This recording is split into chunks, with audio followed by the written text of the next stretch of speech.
So many of us are like pre-financing, Right. except for like Boost, for example. Okay. I was kind of curious your experiences looking at that. So when you guys were like at Justin, you already had like some YC stuff, I'd imagine, and then at any point were you guys like building a product with like no money in the bank?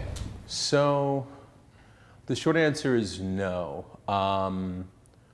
At Justin TV, we started with $50,000 of funding, which isn't a lot, but is not zero, which basically lasted us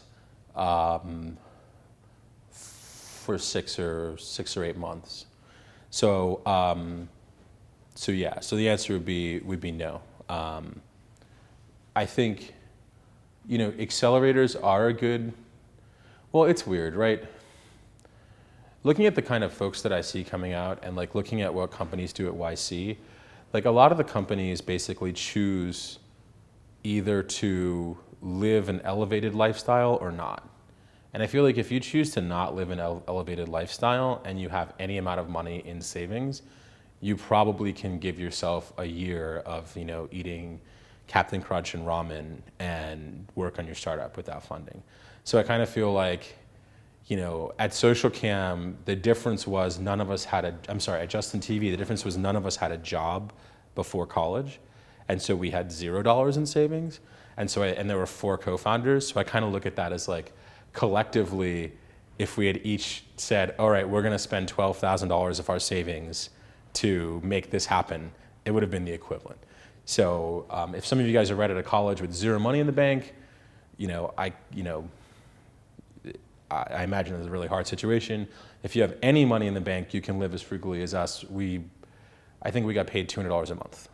So it wasn't like high on the hog. Spending money, like you weren't spending it on yourself essentially. Like where was all that money basically going? all the business was doing was, we all lived together. And so it was 4 of us in a 2-bedroom apartment. And so the company was essentially buying food, rent, and when we needed it, hardware and bandwidth. That was basically it. So that's kind of how we structured things in the early days. And each of us had like a $200 a month per diem. And then I had student loans that were at $200 a month. So the company paid those for me. I also racked up $5,000 worth of credit card debt during that period of time, but also a small price to pay. Were you at all worried about like running out of money for like infrastructure costs and that kind of stuff? No, because I guess the way that we thought about it is that if we grew, we would be able to attract funding. Like the way I think about it is that like most startups are stuck. I don't know, like this is gonna seem like a very negative analogy, but I think it's actually accurate. Like basically most startups are stuck in the sewer, right? And you're kind of floating along in the sewer. It's not great, it's a pile of shit, but you're alive, And then basically your only goal is to like, just get up to like street level. Like you just want to like get up out of the shit.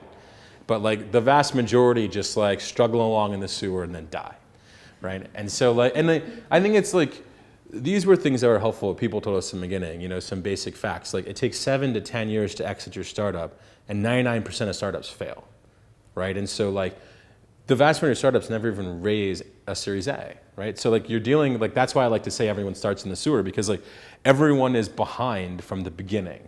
It's like everyone is behind. And then the real question is like, can you climb up out of the shit? Because like you're born in the shit when it comes to a startup.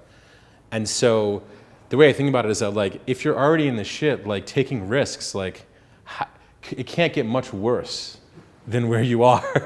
You know what I mean? Like, pre-launch, like pre-users, pre-revenue, it can't get much worse. So the only way most companies get out of that situation is with growth. And so if growth's gonna set you free, you can't be afraid of it. If you run out of money because you're growing, that's a very rare situation.